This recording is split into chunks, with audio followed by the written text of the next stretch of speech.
Welcome back, everybody. It's the Dynasty Fantasy Pros Football Podcast. I'm your host, Scott Bogman. Follow me on the Twitter at Bogman Sports. I am joined, as always, by Pat Fitzmaurice at Fitz_FF on the Twitter machine.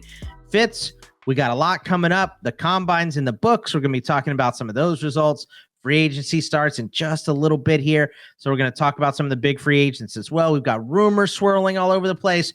How are you doing, my man? Doing well, Boggs. Yeah, busy time of year in football. And, I'm not totally monogamous when it comes to my sports fandom. I like college basketball. I like baseball. So there is a lot cooking this time of year. It's a fun time to be a sports fan. I've gotten a thumbs up a couple times from Pat in the baseball mock drafts that we've been doing over at ITL. So I've seen you in the rankings. Most of the time, Scott Bogman gives me the number one ranking, but sometimes it is also Fitz. You've also disliked a couple of my teams, I think, at the end. Joe doesn't like any of my teams, man. I think it's because I had been taking shares of DeGrom, but Joe doesn't like any of mine. But it's a good sports time right now. You have all the off season flowing with football. We have baseball over at Fantasy Pros.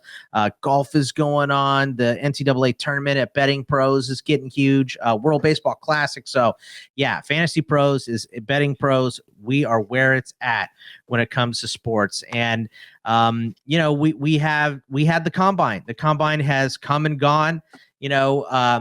I am a guy that loves the NFL, can't get enough of it, and even I will find myself dozing off at the Combine sometimes. But we got the numbers, which is what we wanted. We said there's going to be some separation in this class because of the numbers. Man, a lot of these numbers are so good for these guys, Fitz. It was a fun Combine. And of course, the rumors coming out of it were the biggest thing. So we are about to dive in and talk about some of these results. But before we do, I got to tell you guys about Reality Sports Online, the powerful fantasy sports platform where owners get to build and manage their fantasy teams like an NFL general manager. But the question is, have you tried it? It's time to see what all the buzz in the Dynasty community is about. Free agency, multi-year contracts, a rookie draft, multi-team trades, franchise tags, contract extensions, first-round rookie options, automated contracted salary cap functionality, and much, much more. Think it sounds complicated? It is not. The best thing about Reality Sports Online Fantasy Front Office is that it doesn't take any more time than a standard league. It just requires more strategy.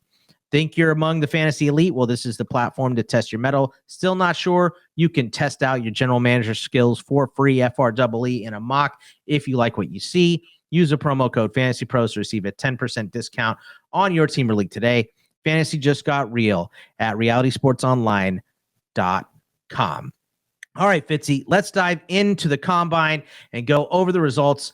We're going to start at quarterback. Only 7 were graded. Only 7 did enough to get a relative athletic score, an RAS score. And this is basically a measurement. They've been doing these at the Combine since 1987. They take all your workout numbers between your 40 times, your 3-cone, your agility test, your vertical, your broad jump, anything that you have, your height and weight have to be in there too. And they give you an RAS score. This has been around for a while. It's kind of becoming the standard in terms of, athletic ability from the Combine. But there are plenty of guys that grade high and play like garbage. That has happened many, many times. And there's plenty of guys that grade like garbage and play great. So it's not linear, but it's what we use coming out of the Combine. And starting at quarterback, Fitz, Anthony Richardson, first QB to ever score a perfect 10, set all kinds of records, 40 time for quarterbacks, vertical for quarterbacks, broad jump for quarterbacks. We saw him dropping some dimes in there. So let's just get the buzz on the table about Anthony Richardson right now. And it is as high as it's going to get. It is. And he was the story of the Combine. Boggs, 6'4", 244. That's what makes the 40 time, his 4.43 40 time so enticing, is that he did it at 244 pounds. That is, and he didn't even run straight in a straight line. Did you see him veer off? He was drifting, exactly. Oh, Lordy. That is a big man moving at a high rate of speed. And as you mentioned, quarterback records in the broad jump and vertical jump. So, we were excited about him. And the knock on him is the consistency in his ball placement with his throws, especially like shorter and intermediate throws. But man, the athleticism just shows what the rushing upside could be here. So Boggs, have you fundamentally changed anything at the top of your rookie QB rankings? I can tell you that I had Richardson 4th, just behind Will Levis, and now I've got him 3rd ahead of Levis, but I've still got him behind Stroud and Young. I have been dancing between him and Bryce Young for my number 1 quarterback for fantasy. Now, look, if I'm an NFL GM, he's still number 4 to me, right? Because he just doesn't have much experience on the field. And we did hear a lot of GMs say this, but I kind of think, I mean, we'll get into Lamar stuff later.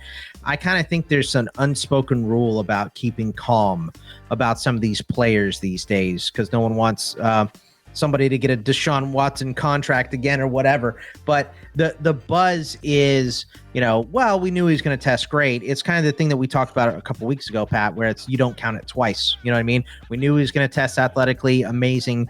So let's not count it twice. It's still, the processing and all that stuff. And a lot of the interviews said that he's behind in terms of, being able to read a defense and things like that, which, I don't know. Let's not go negative coming off of a great day here. But I mean, for fantasy, the upside, he has the highest. And that's not really, that's not a hot take. That's not I don't think it's very arguable that Anthony Richardson has the highest ceiling out of these guys. But I also don't think it's arguable that he has the lowest floor of all these guys. Maybe you could say Levis also has it, a low floor, that is. But we know Stroud and Young are going to be good and maybe even great. But Anthony Richardson has a higher ceiling than all of these guys. And I think for fantasy, he has to be number 1 right now. Landing spot matters for everyone. And maybe I'll be in on Bryce Young more by the time we get there. But right now, in terms of fantasy, it's got to be him because he has the best upside by a lot to me. Yeah, I agree with that. And the other guys, none of them hurt themselves at the combine. Levis went in, and I think Levis just threw, and he ripped his throws. And, CJ Stroud had a really good throwing session. I've now got him ahead of Bryce Young just because I've been concerned about the size with Young. Although, to his credit, Bryce Young did weigh over 200 pounds. I think it was 204. Right. Granted, some of he that went on was the Scott probably Bogman diet for about a week. Yeah, that was it. I'm guessing so he's fine. Yeah. That morning he probably had 3 cheeseburgers and a triple thick milkshake. So, right. But all those guys, no one did themselves a disservice at the combine. But clearly, Richardson was the guy everyone's excited about coming out of Indy. Yeah. Richardson, huge day. CJ Stroud, like you said, didn't do much. Stetson Bennett had to answer a bunch of questions. Obviously, there's stuff with Jalen Carter as well. So, a lot going on at the quarterback position. Go ahead. Yeah, let me ask you about Bennett for a sec, Boggs. I mean, no one's going to confuse him with any of these top 4 guys. I mean, it's the top 4, big fall off, probably Hendon Hooker at 5, and then like the rest of the quarterbacks. But I mean, Stetson Bennett threw some unbelievable deep balls in that drill. I mean, like that guy's got more. You watch him in Georgia, the guy can make every throw. He can make every throw. He's got maybe more of a hose than I've given him credit for. And he's obviously led the Georgia Bulldogs to consecutive national championships. He's 5'11", though. He's 192 pounds. He turns 26 during the football season. Yeah. But man, like, we saw the arm strength, Boggs, 4.67 in the 40. This guy can move. And he's got 10-inch hands. Even though he's 5'11", he's got some meat hooks. So do you think he can be like a quality backup quarterback in the NFL? Yeah, Brock you Purdy. Think? I mean, I take that as a high compliment now. It is. And look, until the combine, my thought has been, well, we know the Ravens are taking Stetson Bennett, right? Because they need another backup quarterback now, even though they franchised Lamar, and Lamar still might not even be there because they, non-exclusive rights. We'll talk about that in a little bit. But, Todd Monken comes in. He was the OC at Georgia. He comes in to be the OC with Baltimore, and that just seems like a perfect fit for me. He knows the system. He's coming in. You don't have to do a lot for him. It's either that to me or a place like San Francisco where Brock Purdy went in, and Brock Purdy almost had the same scenario at Iowa State where he had Breece Hall and Xavier Hutchinson and Charlie Kohler and all these great experienced players around him to build with. And, all you got to do at that point is not make mistakes. So Bennett had the best help that he could possibly have, guys that have been drafted in the first round on the line, receiving core, tight ends. Darnell Washington might be the first tight end picked in this draft, and he was not the best tight end at Georgia. So, Stetson Bennett had a lot of help for himself, but the combine opened some eyes, I think. So teams looking for a backup. I mean, would you hate to see him go to Arizona and potentially, try to compete with Colt McCoy for that, first 2 or 3 months with Kyler Murray out? I think that would be a good spot for him too. So I think he made himself a draftable guy at the combine, even with his off-field stuff, which was, dicey. You're going to be older than all of the other rookies and some of the veterans. You should not be making these mistakes, right? So come on. Yeah, exactly. But yeah, I mean, I think there are worse ways to spend a 4th round pick in a dynasty rookie superflex draft. Yeah. Take a flyer on him. Yeah, he definitely is going to get drafted, I think, at this point. The running backs. So Bijan did everything. He ended up second in the class with a 9.81. Deneric Prince came in here as the number one score, a 9.83, which is very high. 10 is the highest you could possibly get. But he didn't. His size was okay, 5'11", 216. That's your prototypical size. But broad jump was 10.4, 4.4, 140. Great on the 10-yard split. Great on the 20-yard split as well. Big day for him. I'd say this is a guy that's tested well. His film doesn't match up with his testing, right? Kind of indecisive at the line. Doesn't show the breakaway speed as much on film, but a solid guy that has carried plenty of times in college that can be productive at the next level. Bijan was second, like I said before. Chase Brown, Pat, a 9.75 after terrible showing at the Senior Bowl, really had a great showing here. Evan Hull, who is just piling good days on top of each other, was 5th in this class. Roschon Johnson was 8th. They're only 14 graded. Jahmyr Gibbs was 9th. Tank Bigsby was 10th with a 7.81. It kind of started to drop with Gibbs. Your boy Devone Achane didn't do very well, and Kenny McIntosh didn't get graded, but he had some weird testing. So I don't know. We know Bijan's number one. He didn't do anything to disprove that. And, he did all of it, showing he's kind of willing to do things. So he's still easily the number one guy. And I've even heard if the Panthers don't get a quarterback, that they would be all in on Bijan because he's the top guy on their board after one of those QBs. So that's interesting to hear. What are your thoughts on the rest of the running backs that tested here? Oh, boy. Well, let me preface this, Bugs, by saying I'm going to make some references to speed score, burst score. Those are metrics used by our friends at playerprofiler.com. Speed score is basically judging a player based on their 40 time combined with their weight. So, the bigger guys, a guy like Anthony Richardson, who is big and runs a fast 40, is going to have an amazing speed score. I'm sure he's 100th percentile among quarterbacks. And burst score takes the 2 jumps and I think factors in a player's size. So if you have a burst score that's high, you did well in the jumps, which, measures explosive athletic qualities. So Jahmyr Gibbs, I was excited to see him run a good time, a 4.36. I think I'd rather have Gibbs than any of the wide receivers in this class. And I wasn't sure about that fair. Going into the combine. What disappointed you about Achane, Boggs? The 4.32 and the 40? I'm not sure what else he did, but it's the size, it's not, you can't count it twice. We said that. It's just to me, it wasn't surprising. He came in light and small, 5'8", 5'8", 4.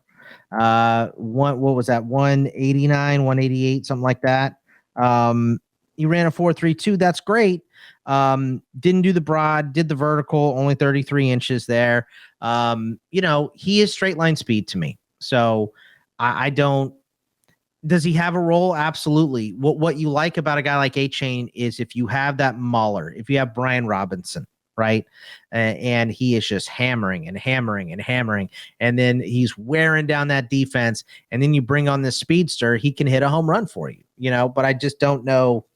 I don't know how much more he is than that. Are you still Devone Achane as third in this class after the combine, or have you moved up on some other guys? I mean, he's third for me, Boggs, but like draft capital is going to swing things around. Sure. I mean, I'm definitely after Bijan and Gibbs, those guys are 1 and 2 without question. And after that, it's going to depend on draft capital and landing spots for sure. Okay. Like a lot of these guys, I mean, we're mixed up with a lot of these guys, and I don't think. In some ways, there was a little bit of clarity with the combine results, but in other ways, it's like these guys are still kind of jammed up. And a lot of these guys didn't test at all, like Sean Tucker and your guy from Pittsburgh. Abakanda. Yeah. Abakanda, thank you. But yeah, Evan Hull, you mentioned him, 4.47. And it's funny, Derek Brown showed me something, and it was a comp with Christian McCaffrey as far as size and testing numbers. And like Evan Hull is almost like a dead ringer for Christian McCaffrey, which, all right, I'm not like trying to go too far here, obviously. I mean, Chase Claypool was Calvin Johnson, and so was Christian Watson, so. But I mean, as Thor says, are fine. Yeah, as Thor Nystrom, our college football expert at Fantasy Pros and Betting Pros, said about Evan Hull, we at least know what he can do and what he can be in the NFL. Like he's going to be a pass catcher, like a good-sized pass catching back who's also like big enough to handle early down work. And at Northwestern, I mean, he led all Big Ten running backs in receptions last year. And it's funny because I've got a friend who is a teacher up in the northwestern suburbs of Minneapolis, where Hull is from. And, he knew Hull in like youth football in high school and everything. Apparently Hull used to not be good at catching passes. Like he was like not natural and just kind of had bad hands. And obviously that's gotten ironed out. So, yeah. So, Boggs, we saw Roschon Johnson and Tank Bigsby, two of the bigger backs, like the guys candidates for early down work in the NFL. Both ran like good times, for bigger guys. They were sub 4.6. I won't say good times, like not exciting times, but you didn't want to see them north of 4.6. Right. Like we saw Isaiah Spiller. Like, remember how last year a lot of people thought Isaiah Spiller was like maybe on a par with Breece Hall and Kenneth Walker? And then he ran out and ran a 4.69 at the combine last year. And, we haven't seen Spiller do anything yet in the NFL. So they're guys who can get DQ'd that way. I think one of the guys, certainly Roschon Johnson, Tank Bigsby did not get DQ'd. One of the guys, Kenny McIntosh, the 4.62 at 204 pounds. That is a speed score. I think that's like in the 8th percentile. What's funny is I started doing my real deep dive on running backs this weekend, and I started, getting into the film and watching these guys, and I keep moving guys above Kenny McIntosh. And I haven't, I don't do grades. I just do where I would draft them if I was a GM, right? Like, the order that I would take them in. And right now, after Robinson and Gibbs for me, and I haven't done my breakdown on Achane yet, so I'm saving that last. I don't want to watch Aggie film all day. So, I've got Charbonnet well ahead. I know McIntosh is third to some people. Spears, Roschon, Bigsby, all ahead. I have him in the same kind of group as Evans and Sean Tucker, where just something's missing. Like these guys are not complete yet. So he is, to me, is firmly behind those other guys that you mentioned, and Zach Charbonnet, who didn't really test that much. So, he's still a very good athlete. And it was so weird. If you look at his RAS score, right? If you click on that link I put in there, it's this 10-yard split was in the green, meaning positive. His 20-yard split was normal, and his 40 was bad, 4.62. That put like a bad grade. So it's like the first couple steps out of there, he has explosion, but he doesn't have the long speed. So to me, that's kind of Devin Singletary as your peak. You know what I mean? Like Devin Singletary is the same type of guy who he can get through that hole. And to be honest, I was low on Singletary coming in.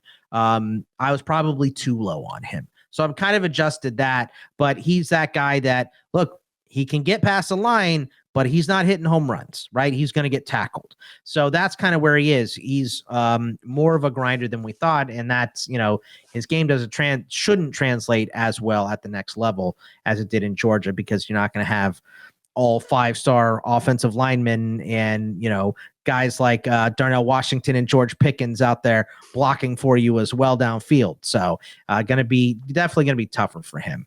Yeah. So go ahead. To what extent do you think Chase Brown salvaged his draft stock after? Like, if you had to guess which round he is drafted in, because we had talked about this bad combine.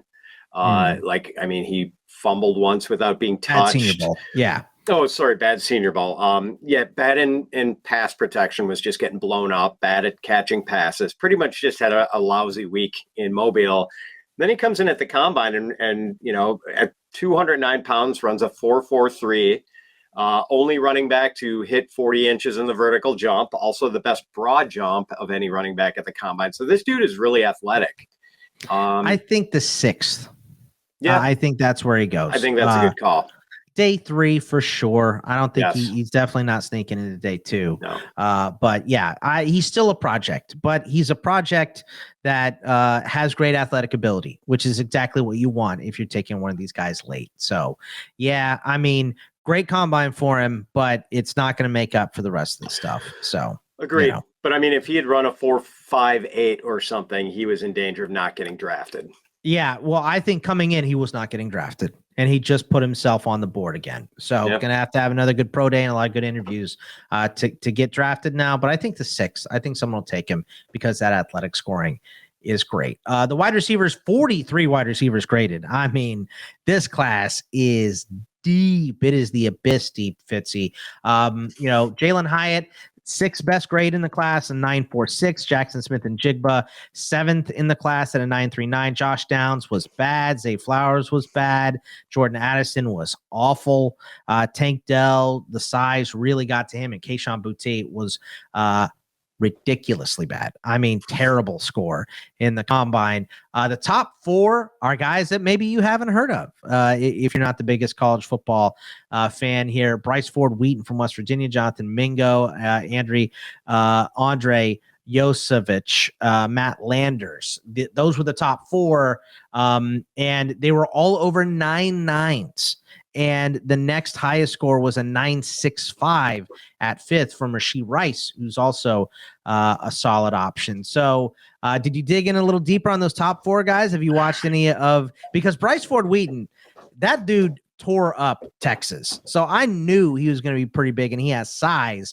Still needs to round out a lot of really he catches with his chest so much instead of his hands. So there's a lot of little technical things, but these guys all have size because you have to have decent size to grade well if you're undersized, which is a lot of the knock on, guys like Zay Flowers and Josh Downs here. But did you peek into any of those top 4 guys yet?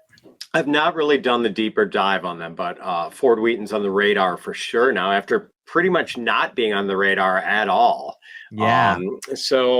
Really interesting here, Bugs. Like, I think Smith and Jigba and Quentin Johnston have sort of separated themselves. Like, you have to put Addison 3rd after the way he tested, don't you think? I mean, Addison is 5'11", 173 pounds, so 4.49. Even though that doesn't sound like a bad time, that is an 18th percentile speed score. So for a man that light, he's not exactly turning on the jets. And towards the bottom of the receivers with both his broad jumps and vertical jumps, just not overly athletic. And we know that he's more of a smooth mover than a guy who's finesse. Yeah, but I do have some concerns about whether he can be special with, a smaller guy with really ordinary athletic traits.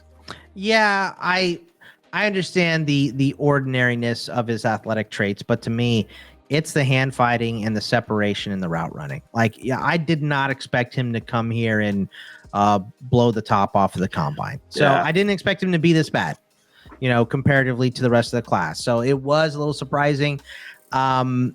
I don't know, between him and JSN hasn't seen the field for a while, so that worries me a little bit for Addison. I still think Addison is a back end of the first round, maybe that first pick in the second round. I wouldn't mind that, Fitzy, because the Steelers got that from the Bears for Chase Claypool. I'd replace Claypool with Jordan Addison, no issue. So, but I think he's still a first rounder, even if you put him third. I think that's fair. I think it's fair to put him at third. I don't know. I think I might have him 2 now. I might put him behind Quentin Johnston, but JSN and being on the field scares me a little bit. That's all. Yeah, and Johnston is polarizing. He didn't run, but he jumped, didn't he? He jumped really well. Yeah, and like the reason he didn't run is because he's not. These guys are putting up crazy scores. And by the way, you remember last season in the combine, the gun was hot. And everybody was running 4.2s and all that stuff, and they had to readjust it a couple days later. It was 4.29. It was actually a 4.34 because we were half a second off, and all that crazy nonsense they were doing. The gun was cold this time, and so the numbers were better after doing the official measurements and stuff like that. So, you don't run in a class where all of these guys are going to run, and the only thing keeping the guys like Josh Downs and Tank Dell down, Zay Flowers, the same thing, is the size grade. Josh Downs came in at what he come in at 5'9" even, but he still ran a 4.48. That's still very fast. His 10-yard split was green. His vertical was 39.5 at 5'9", and his broad was 10 feet 11 inches. Like, there's still a lot of athletic ability there. He's just small. Same thing with Zay Flowers, which, by the way, I saw today, Zay Flowers is one of 13 children. And I was like, that's why he runs routes so well. You got to be first one at the dinner table with the family of 13 there. So, I'd be a precise route runner if it was getting the food first. I know that. So, but yeah, I mean, a lot of the size stuff here, like I saw someone say, I wasn't really impressed with Jalen Hyatt's, scores here. And I was like, the dude ran a 4.4 flat. Like, not everyone is going to run 4.29. It's just not realistic, so Jalen Hyatt's still very fast. I understand the point that, like, Hyatt is only 176 pounds. So when you take that 4.4, it's actually only like a 47th percentile speed score. But 4.4 is plenty. Like, we know what Hyatt does. I think the only question is whether he's a one-trick pony in the NFL. And I'm kind of worried that he's just a could be. Field stretcher, and that's it. Yeah, he definitely could be, which is why he gets that Will Fuller comp all the time. And that might be a good one. Although I did think Fuller was, proving to be a little more versatile than that before his career kind of went off the rails. Like, I thought he had a little bit of, exactly. But I thought Fuller was kind of capable of turning into like a T.Y. Hilton, a smaller guy who had more than just the vertical dimension. And I still think that's on the table. Boutte had bad scores here. Now, I did not expect him. Another guy that you see him, he does it with finesse, right?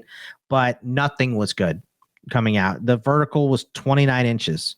The broad was 9 feet 10 inches. Everyone else was over 10. His 4.5 flat, which is still fast, but at his size, which also wasn't as big as we thought. I thought he was going to be 6'1", somewhere in that neighborhood. 5'11", 195. A little smaller than we expected to, with bad scores. I think he lost the most out of any wide receiver here. Disappointing. I mean, the only thing that's really keeping him on the radar was that amazing stretch he had in 2020 as a freshman, where he looked like he was going to be a superstar. And since then, it's just been, mostly a disappointing run for that guy. So now I think he's a day 3 guy, no question, and possibly even late day 3. So I guess it's going to depend on landing spot for him, Boggs. And one other guy I want to mention to you when we talk about the combination of size and speed, I was intrigued by Tank Dell, and I know the guys I've talked to who were at the Senior Bowl were intrigued by Tank Dell down there and how this guy was just this little gnat who the corners could not stay with. If you could get your hands on him, you could neutralize him, but if you couldn't get your hands on him, it was game over. Unfortunately, at 165 pounds, a 4.49, which is 6th percentile for speed score. A dude that little, 5'8", 165, he's got to run by people, Boggs. And if he can't do that, I don't see much future for him. So he's kind of off my board now. I hate to say it. Okay. So I'll give this for him. Like, look, I don't have anything to say about the size. It was tiny, right? So I'll say this for him: his 10-yard split was still real good, according to RAS. I don't know how Speed Score sees his 10-yard, but to me, that's like you get the jump off the line and you can still snap off a route because he's real. He's still twitchy to me. Not crazy twitchy, obviously. The scores weren't great, but he's still twitchy to me. So I think there's still a possibility, but also like you take Dell and your downside is Jakeem Grant. You know what I mean? Like a special teamer, a guy that will return kicks and punts and can fill in as a wide receiver for you. But at that size, you're getting a little gadgety without that crazy, cheetah Tyreek Hill speed. If you're going to be that small, you got to be real fast or go up and get it. Like, we know Josh Downs, great contested catch rate. Tank Dell didn't have that one either. So, it's tough. It's tough to come in that small and expect to get drafted. So he'll still get drafted, but this is a good class. And, do you think him or Bryce Ford Wheaton right now? I mean, probably Ford Wheaton just on the testing and the size. Yeah. One other guy I want to ask you about, Boggs. What are your impressions of Jonathan Mingo? Because, all right, this guy, bigger receiver in a pretty small receiver class. Yeah. This guy, I think, had the second biggest hands of any wide receiver at the combine. Goes out and at his size runs a 4.47. And if you watch this dude play, I mean, boy, I'm not going to compare him to Sterling Sharp, but he has one of those, like he's got that dog in him. He is a bad man with the ball in his hands. Like not quite as elusive as Deebo Samuel, but like Deebo, he is really hard to tackle. He's got that rack and he goes to it real fast too. Like get the ball in his hands. He is turning around. He's not looking for a route. He's looking for someone to hit. He's a beast with the ball in his hands. Maybe a little Anquan Bolden in him, who, Anquan was not really known as a separator, and neither is Mingo. Right. But, plus he's coming out of Ole Miss, which has some pretty good pedigree with Ole Miss wide receivers, and he played against SEC competition. So Mingo is a guy who, like that 40 time, kind of turned my head. Like he was one of the few receivers who I thought like really, I don't know, sort of boosted himself in my eyes at the combine, mainly because of like hand size and 40 time. It's one of those things though, right? Like, because you look at Mingo and you see this text and you go, oh, wow, look at this size and speed combo. And you watch him, like if you watch a highlight film, you're like, how is this guy not in the top 5? Look at him go with the ball in his hands. But it's, he's not burning people on the field, and he's not getting a ton of separation. Now you got to be that contested, and that's why he's got that fight. He's got that fight in him because he has to. So it gets tougher at the next level. So it's just getting off the line for him is the biggest thing, but that can be taught. And he's another body catcher too, Boggs. Yeah, you're right. Yeah, he's a bit of a body catcher, which is annoying because you're a wide receiver, man. Just stick those paws out. You're going to get it. Exactly. So, all right. So let's go to the tight ends here. Fitzy, Zack Kuntz, the very first, only perfect score for a tight end in combine history, according to RAS, which is since 1987. So it's 36 seasons of combined data. So the only guy, this dude was hurt last year, played at Old Dominion. He was at Penn State behind Pat Freiermuth before that. A big recruit who went with Ricky Ronnie, the OC at Penn State, left for the Old Dominion job, so he followed him there. big kid, but he's a slot wide receiver. He's not really a tight end. He's not inline blocking for you. So he is going to grade below all of the other guys in terms of a big board for an NFL team, because he is a one-trick pony. The one trick is great for us in fantasy. So if he gets on the field and gets time and qualifies at tight end, that's great. You want a 6'8", Jelani Wood style red zone threat. That's what you want from him. So he was great. But then the other guys, and there were only 14 graded. Musgrave, 995, second in the class, 6 all-time among tight ends. Darnell Washington, 985. He was third in the class. Sam Laporta from Iowa, 926, 6 in this class. And Michael Mayer didn't grade great comparatively, right? He was 13 of 14 graded. But when you look at historical tight end data, he's still in the green as far as good. And, so like I said, athletically low. Another guy we did not expect to come in and tear it up at the combine. He was good, not great, which is what we wanted to see from him. So for me, I think he stays high in those boards, but I thought it was going to get easier after the combine, Fitz, to separate these tight ends. It got harder because Musgrave, 6th best score of all time. Now Zack Kuntz has entered the chat as a potential high-end tight end as well. So Darnell Washington out there making one-handed catches and pushing the sled like it was, a balloon. It was nothing to him, and every other guy was out there struggling with it, and he moved it, like it was nothing, like he was pulling in the trash can from the curb. It was crazy. So, it's getting me more and more excited about the tight end class every time we talk about it, Fitzy. Yeah, I would urge anyone who hasn't seen that to Google or search on Twitter Darnell Washington sled. And it will show you a video that, how he moved the sled relative to some of the other tight ends. And it's like these other guys are barely moving this thing. And Washington is like, where do you want it? Like he's a mover with a box of children's toys or something like that.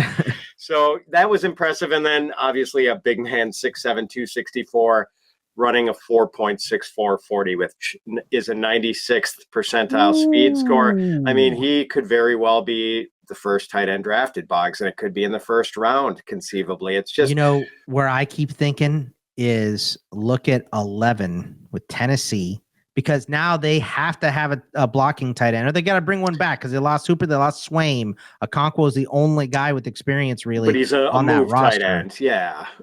So, not a blocker. Right, exactly. So you need that. Plus you need a receiving option because you just cut Bobby Trees, and Treylon Burks is like your only guy now. Nick Westbrook-Akina is even a free agent. So you don't have a lot there. It's Kyle Phillips and Treylon Burks. Darnell can do that too. And they need O-line help. Worst offensive line in the league, and he can block. I think it makes a lot of sense at 11. Obviously, if you're Tennessee, you'd like to pick up more picks, maybe move back and grab Darnell Washington if you can. But that's like as early as 11 is what I see for Darnell Washington now, because he was unbelievable. Yeah, and I don't think Laporta or Musgrave get out of the second round now. Yeah, I think you're right. It'll be interesting. Mayer could be the first tight end drafted, but would it shock you if like 2 tight ends were drafted before Mayer? Nope, it wouldn't at this point. Same. I think it would have a month ago. Yeah. I think I would have been surprised because I had Mayer. I was like, well, come on, Mayer can do everything. Almost, you describe, I think he's better Dalton Schultz, right? I think because you kind of described Dalton Schultz as a average athletic guy, you know what I mean? Which I think is fair. I think Mayer is kind of the same guy with that good to great brain. He knows where to be all the time, knows how to block, knows what the play is going to be, knows how to set up blockers when he's running with the ball, all that stuff. But he's a tick slower than these other guys, but he will be on the field before any of them. So he's plug and play. I think Darnell Washington is getting closer and closer to plug and play. I could see the ceiling on Musgrave is higher. The ceiling on Darnell is higher too. It's just nobody has that floor that Mayer has. So he still could easily be the first, but I would have no issues with a team taking one of these other guys. It wouldn't be shocking at all. Yeah, and we don't want to overplay the combine because, I mean, yes, it's been said that your college career is your resume and the combine is your cover letter. And Mayer has got a heck of a resume. And, just because his cover letter didn't dazzle, although I guess that's more important now since, computers read cover letters and algorithms sort them out. So, but yeah, not to slam Mayer, he just didn't shine at the combine the way some of these other guys did. Right. Well, let's talk about some of the rumors that came out and a couple of the free agency things with free agency starting in just a couple days. Before we get to that, I got to tell you guys to subscribe to the Fantasy Pros YouTube channel and comment below this video that you're watching right now, because when you do, you could win a free FREE upgrade to Fantasy Pros Premium. Whether you're looking for custom mock drafts, salary cap tools, in-depth analysis of your fantasy performance, Fantasy Pros Premium has the tools to help you win. Unlock the most powerful fantasy tools in the industry. Don't want to wait for the giveaway? Sign up for fantasypros.com/premium and start playing smarter, not harder. Get after it. All right. So we have Derek Carr officially to the Saints. As we're recording this, Aaron Rodgers is jet flying around with the ownership of the New York Jets. We got, Danny Dollars now instead of Danny Dimes. Joe Mixon's in some trouble. Brady might be back. What was the thing that surprised you the most of the rumors coming out of the NFL draft and kind of what we have swirling in the eddies right now? I don't know about rumors, Boggs, but I mean, obviously, the Rodgers stuff is big, and by the time this is released, it's possible Rodgers has already been traded to the Jets. That now seems like it might be kind of imminent. Can we talk about the Derek Carr signing for a second? Sure. Yeah. Do you like the landing spot for him? I do. I like it's fine. I don't know that it's great. I mean, I liked it better than Carolina or Houston or something. So I guess it's okay. You have Chris Olave. You'll have Alvin Kamara for a little bit. The defense is strong. I don't know. It's okay. Is it going to be better than Andy Dalton? Yeah. Is it going to be way better than Andy Dalton? Probably not. So it's fine. Yeah. I mean, I know, Derek Brown has made the case that Andy Dalton was sort of unfairly maligned and that he was actually better than people thought, and that Carr would only graded well. He graded very well. Like a PFF, he's like a top 10 QB, Andy Dalton. But when you're just asking a guy to make the easy throws and not do anything to win you games, he should grade well. Yeah. So, I mean, Carr, for dynasty purposes, Carr himself is a low-end quarterback, too. I think I've got him at, quarterback 23 in my dynasty rankings. He's in his early 30s. I don't think he's ever had a season, or maybe one season, where he finished in quarterback one range in fantasy scoring or fantasy points per game. And that was early. Yeah. And it was 10th. It wasn't high in QB1 range. But I do think it bodes pretty well for the guys he's going to be playing with, like Chris Olave.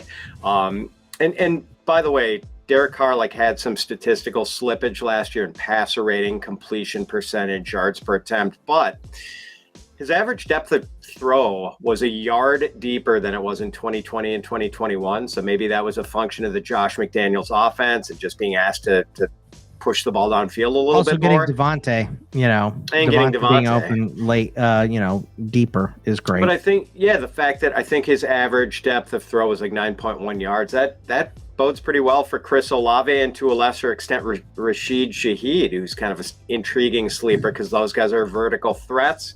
I think this is potentially really good for Alvin Kamara. I mean, legal difficulties aside, we miss those days where, first 4 years of Alvin Kamara's career, 80 plus catches, 81, 81, 81, and 84. And let's see, in Carr's career with the Raiders, the Raiders were always top 11 in the percentage of team targets to their running backs in 8 of his 9 years. They were, I think, the running backs in terms of target share, 4th, 11th, 10th, 2nd, 8th, 9th, 4th, and then 17th this last year. So that would seem to bode well for Kamara. And then as far as Juwan Johnson or whoever the other tight ends there are there, Darren Waller had back-to-back 1,000-yard seasons. So we know Carr has no compunction about throwing to his tight ends. So all in all, they haven't had in New Orleans for a while, but Juwan Johnson is separating himself now. So that's nice. He's an RFA, I think, but he should be back. How about the franchise tag fits? I mean, Lamar Jackson got the non-exclusive tag. Danny Dollars now got paid, so the Giants were able to use theirs on Saquon, Josh Jacobs, Tony Pollard, Evan Ingram, and Deron Payne were the franchise tag guys. What do you think about this Lamar Jackson situation? So many teams publicly saying they're out on it. How could the Falcons possibly be out on him? I think that's absurd. Same thing with the Panthers. Like, those two in particular are ridiculous to me, and I don't believe it at all. Yeah, it's weird that they have either legitimately no interest or are holding the cards really close to the vest. And it's hard to see where this is going. I don't know if there's a market for him. There just hasn't been like any smoke in the rumor mill about him possibly going anywhere else. New England came out right before we fired up today.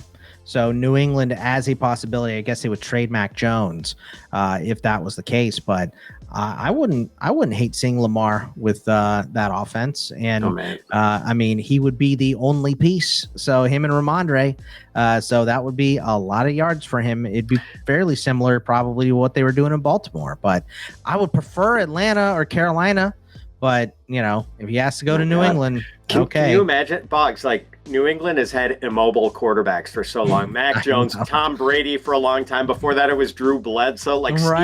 Steve Grogan was the last running quarterback they had. And, I think only I am old enough to remember Steve Grogan. Yeah, I don't remember Steve Grogan. So, I remember Bledsoe. But, man, it's been stiff. But, I would love to see what Belichick would do with a guy like Lamar. I think he'd let him play a little bit more pro style than just, sling it. Run it. So I would be excited to see that. But before we go on and talk about some of these free agents, let me remind you guys about the Dynasty Draft Kit.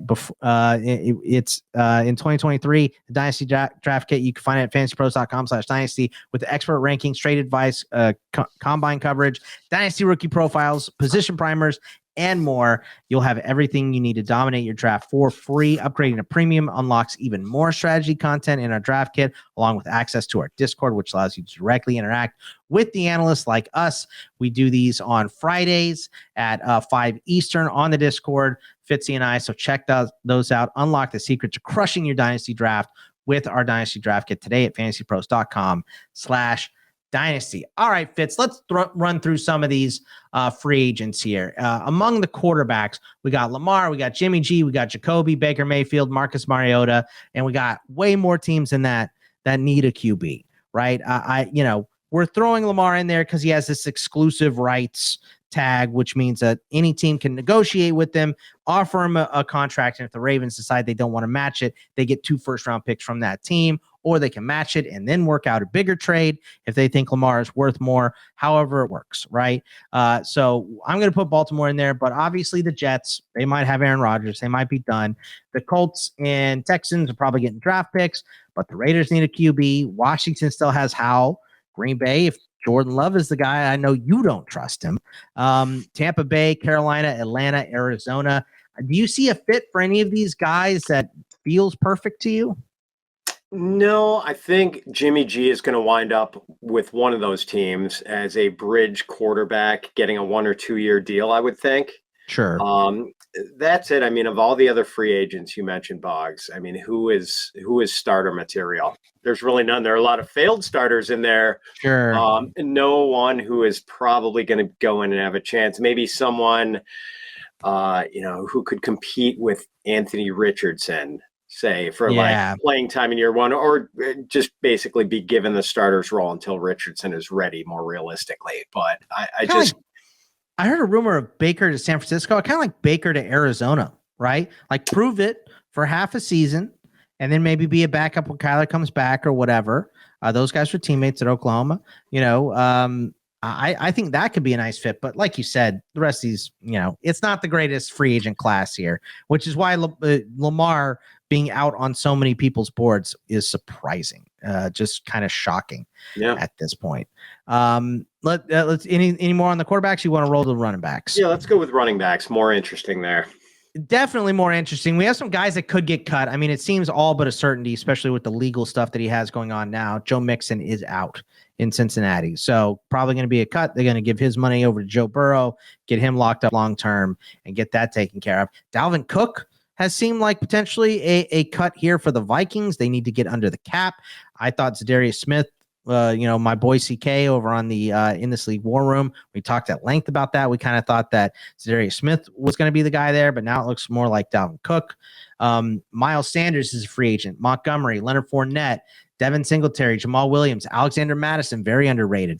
Samaje Perine, Damian Harris, Deontay Foreman, Kareem Hunt, Jerick McKinnon, Jeff Wilson, Rashad Penny. There's so many good ones. And there's not that many teams looking for running backs. The Vikings and Bengals will be if those guys get cut. New Orleans with Kamara being questionable. Philly now doesn't have Miles Sanders. They could draft one, though. Chicago needs one. Detroit needs someone with Swift. It could just be re-sign Jamal. Buffalo needs one. Miami and maybe Denver if Javonte, they said he's a little bit behind schedule right now. So do you see a perfect fit here, or who are you most excited to see get a deal done? And I guess maybe Zeke needs to be thrown into this as well because he's a potential cap casualty. Yeah, and there are a lot of teams looking that aren't necessarily running back needy, but might be looking to add one. Depth. Add depth, depth. So it's interesting, Boggs, with so many intriguing free agent running backs and a very deep class of rookie running backs. Like, there are going to be a lot of landing spots that people hate, like where log jams. We're going to get a lot of log jams that people are going to despise. And we'll probably also have a couple situations where guys who, maybe we were neutral on land in a spot where, like, hey, they're at the top of the pecking order. This could be potentially really good. But I think the spots I'm most interested in seeing filled are the vacancies. Well, now I guess the Bengals, sure. Great offense. Yeah. Who's going to go there? Is it going to be some sort of committee? P-Ryan's a free agent too. Yeah, that's kind of crazy. Nobody's there. And Minnesota is going to be interesting too, but also Miami and Philadelphia. Dude, I would love to see Leonard Fournette go to Miami. That would be outstanding. I know people are tired of Leonard Fournette, but I still like him. So I'd love to see him there. Anyone, like, hey man, we were talking about Achane possibly going to, like, as a dream spot because of the wide zone running scheme that they're going to run there. So, but to a lesser extent, Cardinals, Falcons, Ravens, Panthers, Bears, Saints. There are a lot of teams with some sort of need at running back. It's going to be really fascinating to see where those dominoes fall. To me, that's kind of the story of free agency. If you're a fantasy football enthusiast, how the running back position shakes out in free agency. It's going to be a lot of fun.